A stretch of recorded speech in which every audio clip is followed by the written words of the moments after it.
Hello students, क्या हाल चाल, कैसे हो आप सब। उम्मीद कर रहा हूं मेरे सैनिकों, मेरे बहादुर सैनिकों, आप एकदम से स्वस्थ होगे और अपनी पढ़ाई का ख्याल रख रहे होगे। स्टूडेंट्स, मैं आप लोगों को बता दूं, अच्छा लगेगा जान के, मैं भी ठीक ठाक हूं, एकदम फिट हूं।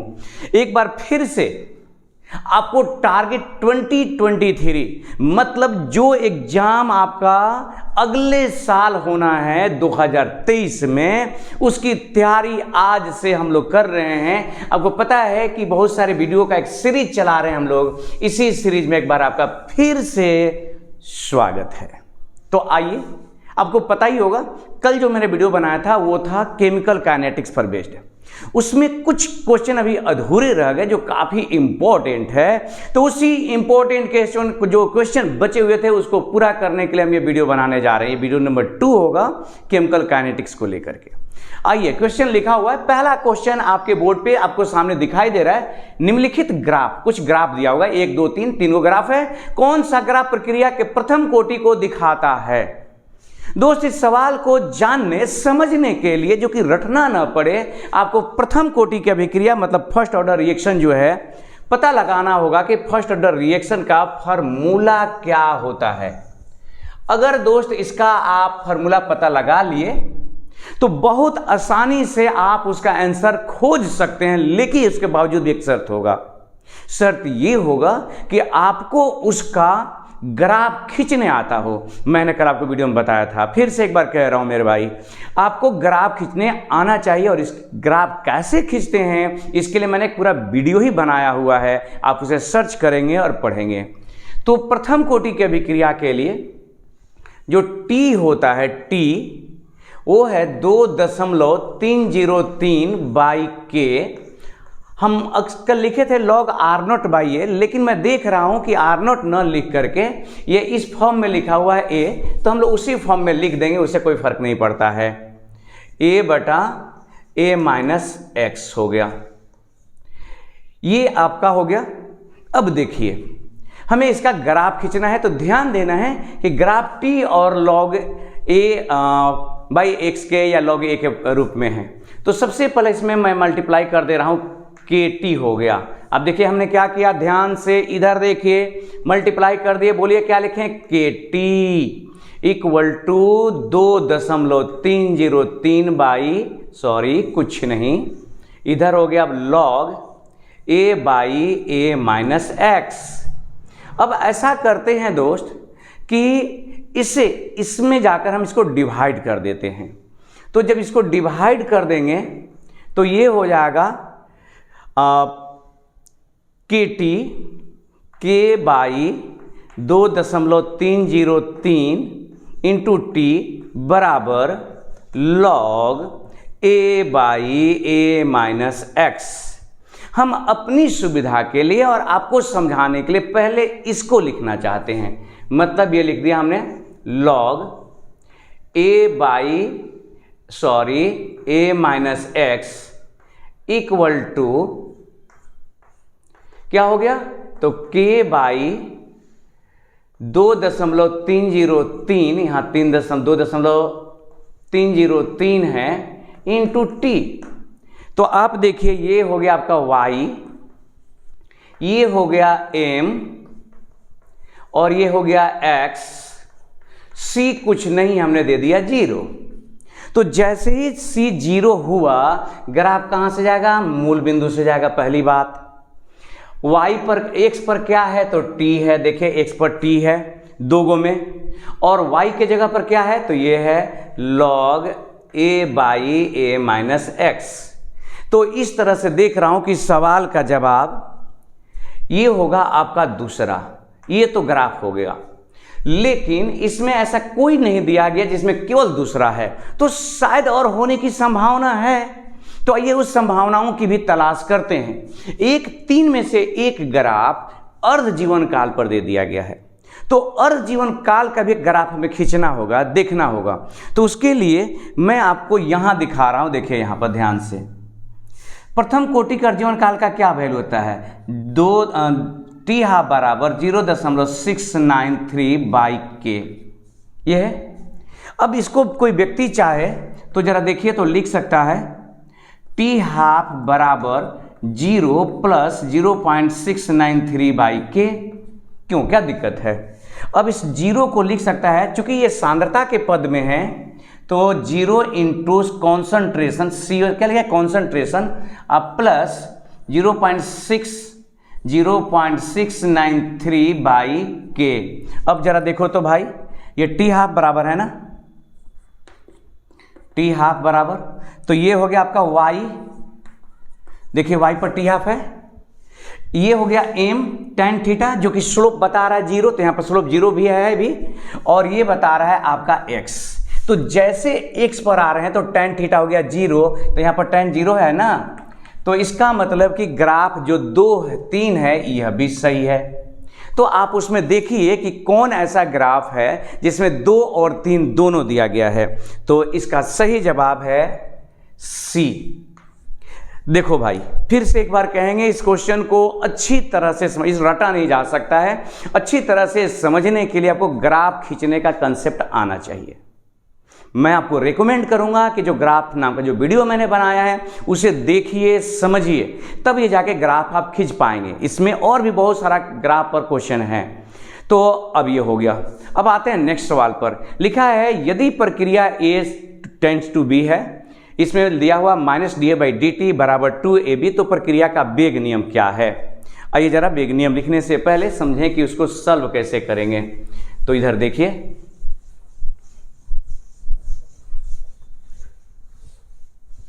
इसे भी मिटा देते हैं, इसकी कोई ज़रूरत नहीं है। उस क्वेश्चन का जवाब हम लोगों ने दे लिया। देखो भाई, रूल तो ये कहता है कि अगर कोई समीकरण इस तरह से दिया गया है A to B, ठीक है, तो अगर इसका हम लोग दर लिखें, रेट, तो ये प्रतिकारक है, प्रतिकारक के पहले माइनस का चिन्ह लगाएंगे, dA/dt, प्रतिफल के पहले प्लस का चिन्ह देते हैं dB/dt। अगर कोई इक्वेशन मान लीजिए कि ऐसे है, 2A से B हो गया, तो ये होगा, दर इसका लिखेंगे -dA/2dt। ये जो यहां पर गुना होता है ना, उसे भाग दे देते हैं, अब बराबर प्लस dB/dt। अगर मान लीजिए कि यहां पर 5 लगा हुआ, 5A से B है, तो इसका जो दर होगा वो होगा माइनस, प्रतिकारक हमेशा माइनस में रहेगा, dA/5dt, 5dt equal two plus dB/dt। जब ये पता चल जाता है तो जो वेग नियम है उसके लिए, जैसे मान लीजिए अगर ऐसा कोई इक्वेशन है, तो उसके लिए जो R है दर, उसके लिए तब दर होता है, आप लिख सकते हैं K और A के पावर सांद्रता के 5। अगर आपको पता चल गया कि 5 यह है तो, लेकिन अब कितना है ये कैसे पता करेंगे? तो आइए इस सवाल को जरा आप समझने की कोशिश, ये थ्योरी हो गया, याद रखिएगा। प्रतिकारक के सांद्रता के पहले नेगेटिव चिन्ह, प्रतिफल के सांद्रता के पहले पॉजिटिव चिन्ह दिया जाता है। तो हम देखने की कोशिश करते हैं कि ये जो इक्वेशन है इसे क्या निकल के आता है। देखिए, इसको मिटा रहे हैं, ये थ्योरी था, समझ लिया आपने। अब देखो भाई, ये लिखा है कि -dA/dt, मतलब ये जरूर रिएक्टेंट है, बराबर 2 dB/dt। ठीक है, ये प्लस में है, एक्चुअली कुछ नहीं दिया है साइन, तो यहां पर प्लस का चिन्ह होना ही चाहिए, ये प्लस है। अब इसका मतलब ये हुआ कि अगर मैं इसको इधर से 2 से भाग दे दूं इधर, तो हो जाएगा -dA/2dt बराबर प्लस dB/dt। अब इसको देख करके इक्वेशन बनाइए। तो अभी मैंने क्या बताया, ये 2 लगा हुआ, इसका मतलब इक्वेशन होगा 2A, 2 से भाग पड़ा है ना, से लेकर के B। और जैसे ये हो गया तो वेग नियम समीकरण अगर लिखना हो मुझे, अगर इसका दर वेग नियम समीकरण से, तो लिखेंगे K और A के क्या होगा, ये स्क्वायर हो जाएगा। तो उसके लिए दर, दर का मतलब क्या है यहां पर देखिए, ये तो हो गया -dA/dt बराबर K A के सांद्रता के स्क्वायर। अब इसमें देखिए तो ऐसा कोई चिन्ह है minus D by D T के ए के सांद्रता का स्क्वायर जो है, तो इसमें पहला ही जो चिन्ह है, पहला ही जो आपको जो दिया हुआ है choice minus D by D T के ए के पावर। फिर से कह रहे हैं कि आज के जो हम क्वेश्चन ले रहे हैं, कोशिश ये मेरी है कि जिसमें सब कंसेप्ट हो, आप कोशिश करिए कि वो उसको समझा जाए कैसे बना रहे हैं। देखिए ये दिया हुआ था, एक बार फिर से बात करें, ये दिया हुआ है तो हमने क्या इस दो को इधर आके डिवाइड, ये मल्टीप्लाई में डिवाइड हो गया। इसका मतलब हो गया कि जरूर इस इक्वेशन में अगर हम लोग इक्वेशन इससे बना दें तो इससे इक्वेशन ये बन के आता है कि इसमें 2 से मल्टीप्लाई होगा तब भी ये, तो दर सिंपल सा हो गया। ये क्या हो जाएगा, जितना भी यहाँ रहेगा वो पावर में चला जाएगा।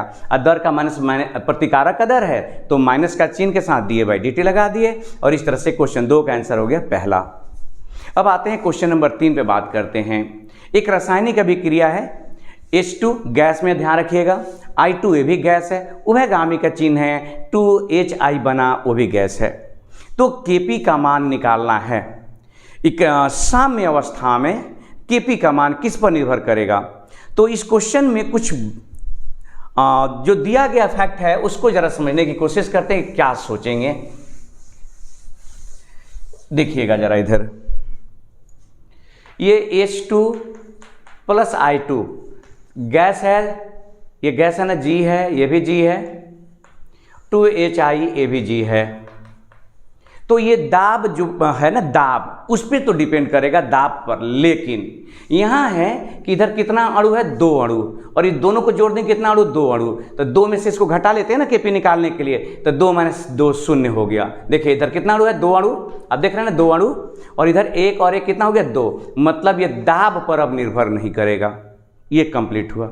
दूसरा, अब चाहते हैं उत्प्रेरक के बारे में जानना, तो उत्प्रेरक क्या करेगा, अभिक्रिया उभयगामी है तो प्रतिकारक जो रिएक्टेंट है उसे HI में बदलेगा, HI को तोड़ करके फिर क्या करेगा, प्रतिकारक में, माने प्रतिकारक को प्रतिफल में, प्रतिफल को दोनों का रेट बढ़ा देगा।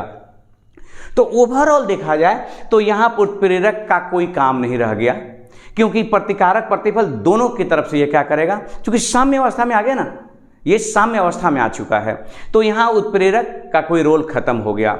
H2O2 की मात्रा से कुछ लेना देना नहीं है। आप जानते हैं कि ताप बढ़ने से अभिक्रिया का वेग बढ़ता है, और इस तरह से ये तापक्रम पर डिपेंड करेगा, ताप पर डिपेंड करेगा। याद रखिए दाब पर डिपेंड कर सकता था अगर यहाँ पर दोनों तरफ मोल जो है इनका, जैसे यहाँ पर एक अणु 2 अणु हो गया, और इधर ऑलरेडी 2 अणु दिया। अगर ये 2 अणु नहीं दिया गया होता तो इसका आंसर कुछ और हो जाता। नेक्स्ट, अभिक्रिया 2A plus B tense to दिया हुआ 3C प्लस D के लिए निम्न में से कौन सा वेग, कौन अभिक्रिया वेग को व्यक्त करता है। देखिए इस क्वेश्चन को समझने में आपका ये क्वेश्चन भी मदद करेगा। कैसे, तो रूल अभी मैं बता रहा था, देखिए जरा ध्यान से देखिएगा क्या लिखा है वहां पर, उसी को लेके आते हैं सीधे। 2A प्लस B प्रोडक्ट में दिया हुआ है 3C प्लस D। देखिए हुआ, ये प्रतिकारक है, प्रतिकारक के दर होते हैं, उसका वेग होता है नेगेटिव, और जितना भी यहाँ लगा हुआ है ना कोफिशिएंट, उससे भाग दे देते हैं। तो इसका अगर दर लिखा जाए तो दर होगा माइनस DA बाई DT में 2 से भाग दे दीजिए, बराबर, ये भी तो चूंकि प्रतिकारक ही है तो माइनस DB बटा DT, कुछ भी गुना नहीं है। ये है प्रतिफल, प्लस का चिन्ह देंगे, DD हो जाएगा बटा DT, लेकिन कितना से भाग देंगे, 3 से, बराबर प्लस ये C है ना, यहां पर C है और ये D हो गया, अब बटा हो गया DT। तो ये हो गया दर, वेग, दर माने वेग। अब बताइए इसमें से कौन सा ऐसा है नहीं है उसमें, तो देखिए तो ये है कि नहीं, minus DA by 2DT, minus DA by 2DT है, मतलब ही तो होगा। उसके बाद है माइनस DB बाई DT, क्या इसमें माइनस DB बाई DT है, कहीं माइनस DB बाई DT है, तो ये भी होगा, ये भी होगा, हमको कौन नहीं होगा चुनना है। अब देखिए ये है प्लस में DC बाई 3DT, तो DC बाई 3DT भी दिया हुआ है। उसके बाद है ये, देखिए ध्यान से देखिए, इसके पहले माइनस का चिन्ह दिया हुआ है, जबकि हम लोग को ये दिखाई दे रहा है कि प्रतिफल है, इसके पहले क्या चिन्ह होगा, प्लस। तो कौन नहीं हो सकता है उसी का चुनाव करना था, मतलब इसका आंसर होगा डी। ये जितना लिखा हुआ है उसमें से डी जो चॉइस है वो गलत लिखा हुआ, वो एक पॉसिबल नहीं है। तो इस तरह से इस सवाल का जवाब हो गया डी। आप इसे नोट करिए, फिर हम आपको दूसरा क्वेश्चन बता रहे हैं।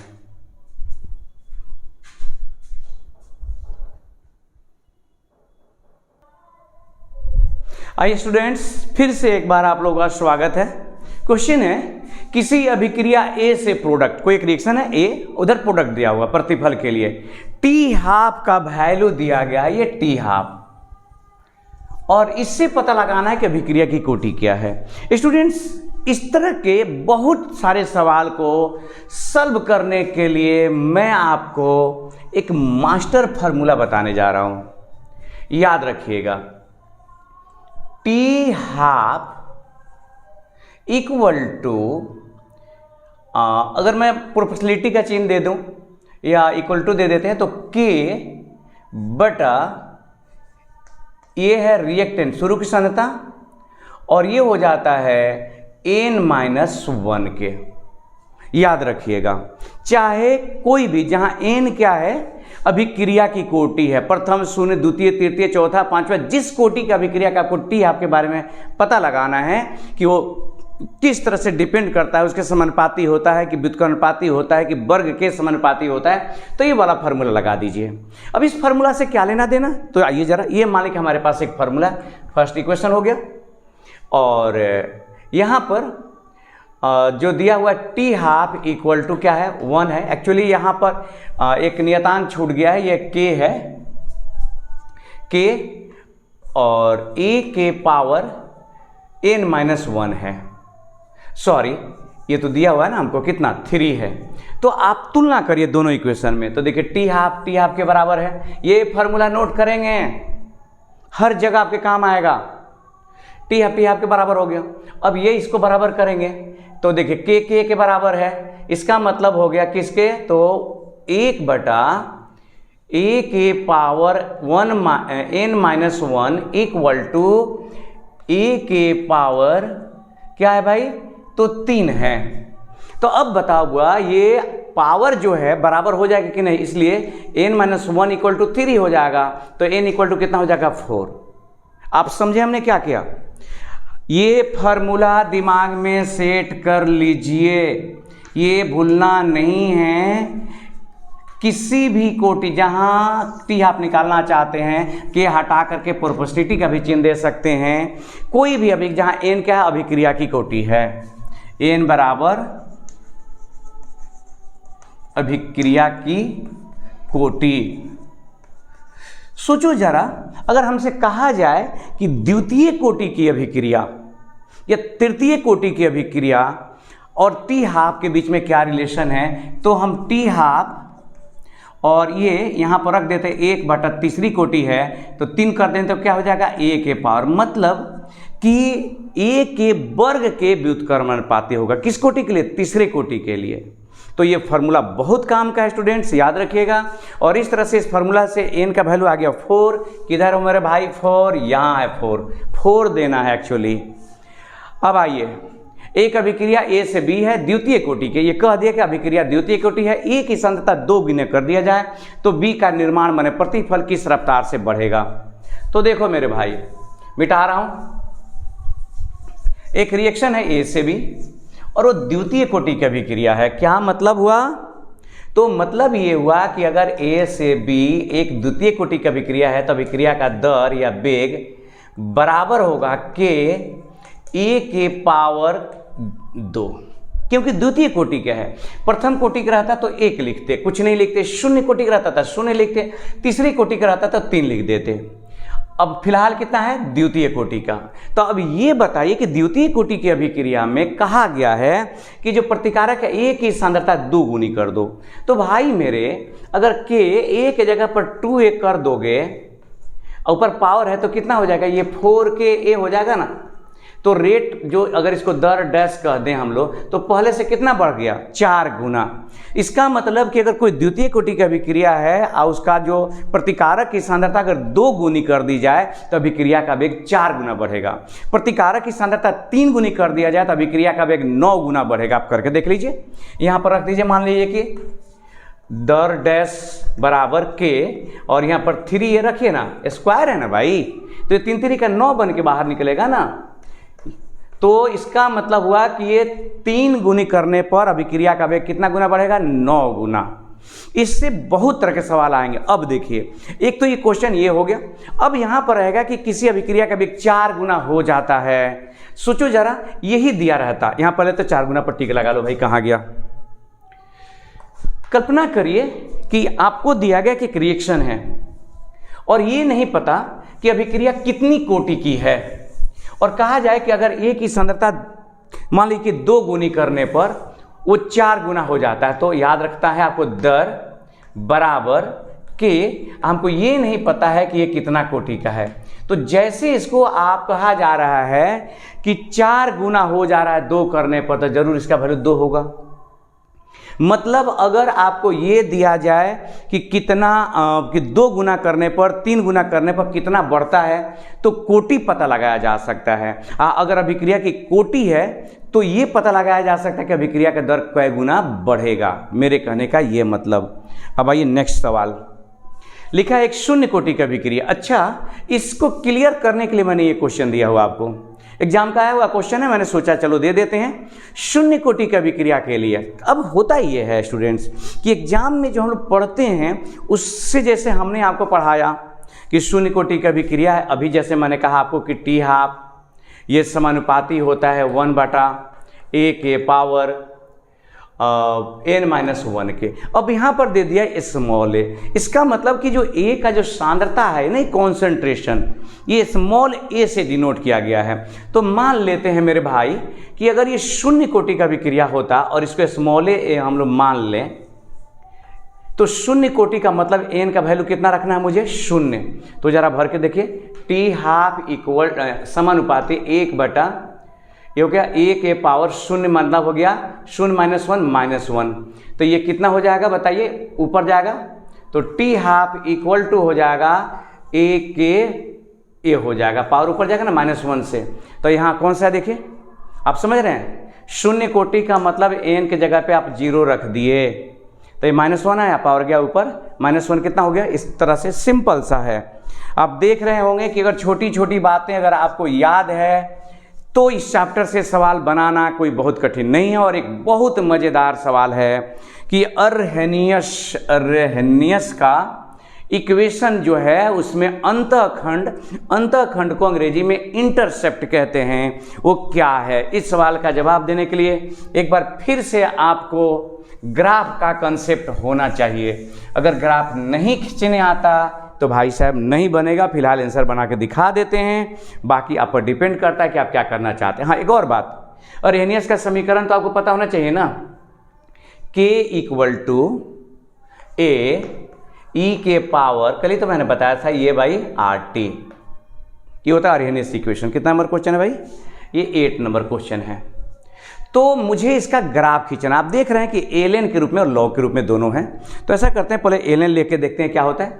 दोनों तरफ ln लेने पर देखिए बहुत ही मजा आएगा, दोनों ओर ln का मतलब log बेस e लेने पर, ln लेने पर तो क्या हो जाएगा ln के, और ये हो गया ln a e के पावर ये बाई RT। अब दोस्त एक फार्मूला होता है कि log माने ln a × b बराबर क्या होता है, तो log a + log b होता है।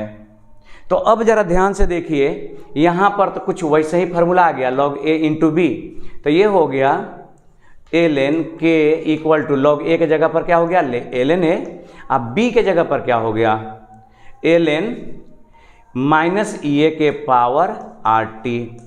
अब एक और फार्मूला होता है, क्या फार्मूला होता है हम चाहेंगे कि यहाँ लिख दें, वो होता है अगर log a के पावर x है तो ये क्या हो जाता है x log a हो जाता है। तो देखिए ना, ये हो गया ln a प्लस, देखो दोस्त, a के पावर x की जगह पर इतना है ना, तो माइनस ये बटा RT है, तो ये प्लस माइनस क्या हो जाएगा, माइनस हो जाएगा, और यहाँ बच जाएगा ln e। और आपको याद रखना होगा कि ln e मतलब होता है 1। तो फाइनली हमको क्या मिला, हमें मिला ln के। आप कहेंगे कि भाई ये क्वेश्चन के लिए इतना सारा काम। हाँ बबुआ, ये क्वेश्चन वह क्वेश्चन है जो जेईई मेंस में भी सवाल पूछा जाएगा, नीट में भी पूछा जाएगा। अब देखिए ln के बराबर, अब ऐसा करते हैं कि हम लोग इसको ग्राफ खींचने लायक बना लेते हैं। तो ग्राफ खींचने लायक बनाने के लिए हमने क्या किया, इसको लिखा ln के बराबर, कुछ नहीं किया हमने, पहले इसको माइनस ये बटा r कर दिया, 1/t कर दिया, अब प्लस ln a, कुछ नहीं किया भाई, इसको पहले लिख दिए, उसको बाद में, तो प्लस का चिन्ह है तो लिख दिए। अब देखिए ये y हुआ, ये कितना हुआ, ये तो m हुआ, 1/t x हुआ, और ये हो गया c हुआ। और आपको पता है कि ग्राफ में c को ही अंतःखंड कहते हैं, अंतःखंड ही है ना, c को अंतःखंड कहा जाता है, अंतःखंड, जिसको अंग्रेजी में इंटरसेप्ट कहते हैं। तो बताइए, तो अंतःखंड का वैल्यू कितना है वहां पर, तो आप देख पा रहे हैं, स्पष्ट रूप से देख पा रहे हैं कि अंतःखंड का वैल्यू है ln a। अब वो ग्राफ जो है वह आपको अगर आता है तो उतना टाइम नहीं लगेगा, लेकिन आना चाहिए। अब आइए नेक्स्ट क्वेश्चन, अभिक्रिया a प्लस बी। अच्छा, ऐसा क्वेश्चन भरा पड़ा हुआ है इस तरह के सवालों से, न चाहते हुए क्वेश्चन एक तरह से रिपीट हो रहा है। a प्लस बी से प्रतिफल है, तो बताना है माइनस da/dt का क्या मतलब होगा। आइए जरा समझते हैं। क्वेश्चन नंबर 9, उधर प्रार्थना हो रहा है, आप लोग को आवाज मिल रही है क्या? हरे चरणों में भगवान, तुम्हारे चरणों में। कितना मधुर गाना है, ये प्रोडक्ट हो रहा है, सब कुछ अर्पित कर देना भगवान तुम्हारे चरणों में। अब बताना है कि माइनस da/dt का वैल्यू क्या होगा। तो देखो दोस्त, क्या एक रूल कहता है कि दर बराबर, जो प्रतिकारक है वही मैंने बताया कि माइनस में रहता है, और जो कोफिशिएंट है उससे भाग देना पड़ता है। तो -1/a, ये a है, d मत समझ लीजिएगा, 1/a into da/dt equal to -1/b db/dt होगा। तो प्रश्न में आपसे कहा गया कि मुझे माइनस da/dt का मान बताना है। तो ऐसा करते हैं कि ये उधर जाके क्या हो जाएगा, मल्टीप्लाई हो जाएगा। तो माइनस da/dt इधर रखिए, तो आप देखेंगे कि ये डिवाइड है, उधर हो जाएगा a/b, वो भी माइनस में ही है, और db/dt। बहुत सिंपल है ना। अब ये चॉइस आप खोज लीजिए कि माइनस da/dt, इसी का वैल्यू पता लगाना था कि कोई ऐसा है क्या चॉइस। तो आप देख पा रहे हैं कि माइनस db/dt नहीं है, माइनस d/d नहीं है, माइनस a/db/dt है। मतलब हमको आगे देखने की ज़रूरत भी नहीं है, यही आपका सही जवाब है। चलते चलते मैंने एक बहुत सरल सा आसान सा सवाल आप लोग को दे रखा है। हमने दिया है कि आपको पता लगाना है कि H प्लस, ये 10 नंबर सवाल हो गया, और OH माइनस जो अभिक्रिया होगी ये फास्ट होगी, स्लो होगी, वेरी फास्ट होगी, अत्यंत स्लो होगी, क्या होगी। इस क्वेश्चन का आंसर हम आप पे छोड़ देते हैं, नहीं बता देते हैं, आपको कारण बताना है कि क्यों के आंसर है। ये क्वेश्चन का आंसर है त्रिब, माने वेरी फास्ट होता है, फास्ट होता है। हम चाहते हैं कि आप कारण बताइए कि ये H2O का बनना एक फास्ट रिएक्शन है, क्यों। फास्ट रिएक्शन तो है, ये कंफर्म है, लेकिन फास्ट रिएक्शन क्यों है। स्टूडेंट्स, इसके साथ ही आज के इस वीडियो का समापन कर रहा हूं। आप अपनी तैयारी में लगे होंगे, कर भी रहे होंगे, मुझे आप पर यकीन है, भरोसा है, एकदम डेफिनेटली भरोसा है आपके ऊपर। फिर कल भेंट होगी, आगे बात होगी। तब तक अपना ख्याल रखिए। शुभ रात्रि।